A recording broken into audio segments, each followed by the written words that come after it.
రాజులకు రాజు ప్రభులో ప్రభు అయిన యేసుక్రీస్తు నామంన మీకు శుభములు. ఈరోజు దేవుడు మనకు అనుగ్రహించిన వాక్య ధ్యానము యోహాను సువార్త 19వ అధ్యాయము 30వ వచనము.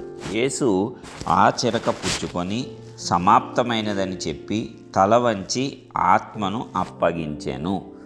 ప్రియులారా, ఈ వాక్య ధ్యానాన్ని మనం పరిశీలించినప్పుడు యేసుక్రీస్తు ప్రభువారు మనందరి పాపముల నిమిత్తము కూడా మరణించినట్లు మనమందరము కూడా విశ్వసిస్తున్నాం. అది నిజమైనది కాబట్టి దేవుడు ఎంత ఘోరముగా ఆ యొక్క పాప బాధను, శ్రమను ఆ శిలువ పైన అనుభవించాడు, మనకు ఎలాగ విమోచన ఇచ్చాడు, పాప క్షమాపణ ఇచ్చాడు, మనకు నిత్య జీవాన్ని ఇచ్చాడు అనే దాన్ని మనం జ్ఞాపకం చేసుకోవాలి. మరి ప్రతిరోజు దానిని జ్ఞాపకం చేసుకుంటే మనము పాపము చేసేటువంటి అవకాశమే రాదు. కేవలము ఆయన 5 గాయాలు మాత్రమే పొందలేదు. కాళ్ళు చేతులలో అట్లా ప్రక్కటెముకలలో ఆయన గాయములు పొంది ఉన్నాడు అని మాత్రమే అనుకుంటాం. అయితే ఆయన తల మీద ముండ్ల కిరీటం పెట్టబడింది, దాని నుంచి కూడా రక్తము కారింది. అలాగే ఆయన వీపును దున్నారంట. దేనితో? కొరడా దెబ్బలతో. ఒక్కొక్క కొరడా దెబ్బ కొట్టిన కొలది ఆ యొక్క గాయములు మొత్తము కూడా ఆ మాంసంతో సహా ఊడి రావటం అనేది మనము గమనించాలి. కాబట్టి అంత ఘోరాతి ఘోరమైన శిక్షను ఆయన అనుభవించాడు. అలాగే ఆ సైనికులు ఉమ్మివేశారు, ముఖం మీద పిడిగుద్దులు గుద్దారు, ముసుగు వేసి కొట్టి, ఎవరు కొట్టారో నీవు ప్రవక్తవు కదా, ప్రవచించు అని కూడా ఆయనను అవహేళన చేశారు. ఇన్ని రకాలుగా ఆయన ఘోరాతి ఘోరమైనటువంటి శ్రమలను, అయితే ఆయన పొందిన దెబ్బల వల్ల మనకు స్వస్థత కాబట్టి ఆయన ఆ దెబ్బలన్నీ కూడా భరించటం జరిగింది. మరి చరిత్రకారులు చెప్తూ ఉన్నట్లుగా ఆయన యొక్క శరీరం మీద 5466 గాయాలు ఉన్నాయంట. అంటే ఎంత ఘోరంగా ఆ శరీరాన్ని చిత్రవధ చేశారో కదా. అంటే మరి మానవులందరి పాపముల నిమిత్తము ఆయన కూడా ఆ పాప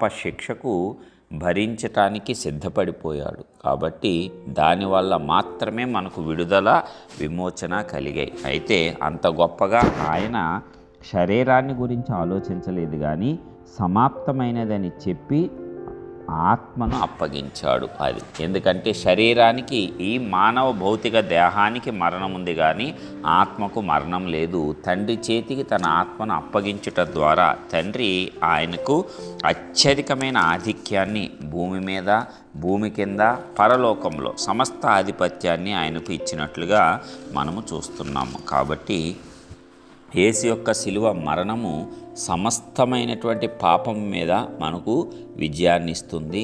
సమస్తమైనటువంటి శ్రమల మీద, సమస్తమైనటువంటి చిక్కుల మీద మనకు అధికారాన్ని అనుగ్రహిస్తుంది. ఏదైతే మనం బంధింపబడి ఉన్నామో వాటన్నిటి నుంచి ఆయన విడుదల మనకు అనుగ్రహించాడు. ఏ చెరలోనైతే మనం ఉన్నామో వాటన్నిటి నుంచి మనలను ఆయన తప్పించాడు. మనకు కట్టబడి ఉన్నటువంటి కాడులు కానీ సమస్తమును ఆయన విరగగొట్టేశాడు ఆ శిలువలో. ఆయన శాపాన్ని, మనందరి శాపాన్ని ఆయన తీసేసుకొని శాశ్వతమైన ఆశీర్వాదాన్ని ఆయన మనకు అనుగ్రహించాడు. మరి ఆ శిలువలో అంత శక్తి ఉంది. ఆయన బలహీనుడిగా శిలువలో మరణించలేదు, కానీ బలవంతుడిగా మరణించాడు. అలాంటి మరణం పొందాలంటే ఆ వ్యక్తి మానసికంగా చాలా బలవంతుడై ఉండాలి, ఆత్మలో చాలా బలవంతుడై ఉండాలి. కాబట్టి యేసయ్య ఆత్మలో చాలా బలవంతుడు, ఎందుకంటే ఆయన ఆత్మలో పరిపూర్ణుడు కాబట్టి. అందుకే ఆయన మాత్రమే ఆ శిక్షను భరించగలిగాడు. మనందరికీ కూడా ఇంత గొప్ప విమోచన, విడుదలను అనుగ్రహించాడు. మరి ఇంత గొప్ప రక్షణ మనం నిర్లక్ష్యము చేస్తే మరి అంతకంటే దురదృష్టవంతులు ఎవరుంటారు? కాబట్టి ఈ రక్షణ ఏ ఒక్కరూ కోల్పోకూడదు. అందుకే శిలువ విజయాన్ని మనమందరము కూడా చాటాలి. ఆయన మరణించినప్పుడు వెంటనే ఏమైంది? అక్కడ దేవాలయపు యొక్క తెర నడిమికి చినిగిపోయింది, భూమి వణికింది, బండలు బద్దలయ్యాయి, సమాధులు తెరవబడ్డాయి, మధ్యాహ్నము వరకు చీకటి కమ్మేసింది, నిద్రించిన అనేక మంది పరిశుద్ధులు లేచారు.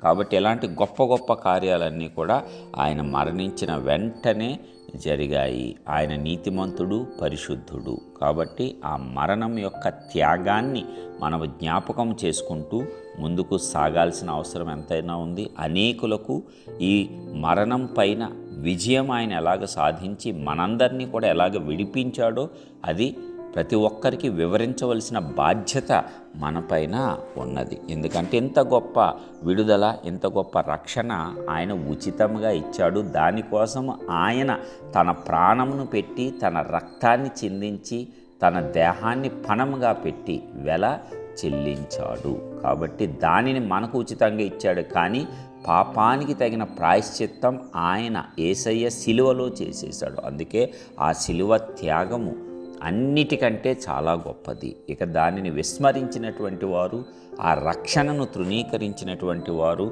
మరి నిత్య నరకాగ్నిలోనికి వెళ్ళిపోయే ప్రమాదము ఉన్నది. కాబట్టి మనమందరము మన సహోదరులను రక్షించుకోవాల్సిన అవసరం ఉంది. ప్రతి ఒక్కరూ మన సహోదరులే. కుల, మత, ప్రాంతీయ భేదాలు లేవు, వర్గ భేదాలు లేవు. కాబట్టి అందరూ, అందుకే యేసయ్య సర్వలోకానికి వెళ్ళి సర్వ సృష్టికి సువార్తను ప్రకటించమన్నాడు. ఏమిటా సువార్త? ఈ సిలువను గూర్చిన వార్తే గొప్ప సువార్త. కాబట్టి ఈ సిలువను గూర్చి చాటుదాం. ఆయన ఎందుకు మరణించాడో, ఎలాగ మరణాన్ని జయించాడు, ఇవన్నీ కూడా ఆయన గూర్చి మనము సత్యాలే. కాబట్టి ఇవన్నీ తెలియచెప్పుదాం. దాని ద్వారా ఆయన ఆత్మతో అనేకులను రక్షించుకొని అనేకులను ఆ యొక్క నిత్య జీవంలోనికి నడిపించుటలో మనవంతు పాత్ర మనము వహిద్దాము. అందరికీ గుడ్ ఫ్రైడే శుభాకాంక్షలు. ప్రార్థించుకుందాం. సర్వోన్నతుడా, గొప్ప దేవ, ప్రియ పరలోకపు తండ్రి, మీ ఘనమైన శ్రేష్టమైన నామానికి వందనాలు. ఇదిగో అద్భుత ఆశ్చర్యకరుడా, మరి యొక్క నూతన దినమును మాకు ఇవ్వటమే కాకుండా ఆశ్చర్యకరమైనటువంటి రీతిలో తండ్రి, మరి నీ యొక్క శుభ శుక్రవారం ఈ రీతిగా మేము నీ యొక్క వాక్య ధ్యానాన్ని చేసుకోవటానికి ఇచ్చిన గొప్ప కృపను బట్టి వందనాలు. అవునయ్యా, ఆ సిలువలో ఎంత శక్తి దాగి ఉంది, ఎంత చిత్రవదను అనుభవించి మా కోసము ప్రభువా, మా పాపాల నిమిత్తం నీవు ఆ యొక్క శిక్షను భరించి మాకు విడుదల, విమోచన ఇచ్చిన విధానం అంతటిని బట్టి మీకే వందనాలు చెల్లించుకొంచున్నాం. మీ గొప్ప కృపలో భద్రపరచండి. మరి ఆ యొక్క సిలువ యొక్క శక్తిని, సిలువ పైన నీవు సాధించిన విజయాన్ని, ఆ త్యాగాన్ని మేమందరము జ్ఞాపకం చేసుకుంటూ దీనిని సమస్త జనులకు మేము వివరించేటట్లు కృప చూపించి నడిపించండి. అన్ని విషయాలలో కూడా మీ యొక్క సిలువ యొక్క విజయాన్ని మేమందరము కూడా తీసుకొని ధరించుకొని దాని ప్రకారం మేము ముందుకు సాగేటట్లు మీరే కృపనిచ్చి, దాన్ని ఏమాత్రం మర్చిపోకుండా ఎందు నిమిత్తం నీవు దానిని భరించావో అదంతా కూడా మరి మేము తండ్రి మరి జ్ఞాపకం చేసుకొని దాన్ని బట్టి ధైర్యం తెచ్చుకొని ముందుకు సాగేటువంటి కృప ప్రతి ఒక్క బిడ్డకు అనుగ్రహించి కాపాడి రక్షించవలసిందిగా యేసు పరిశుద్ధ నామమున ప్రార్థించి పొందుచున్నాం ప్రియ పరలోకపు తండ్రి. ఆమేన్.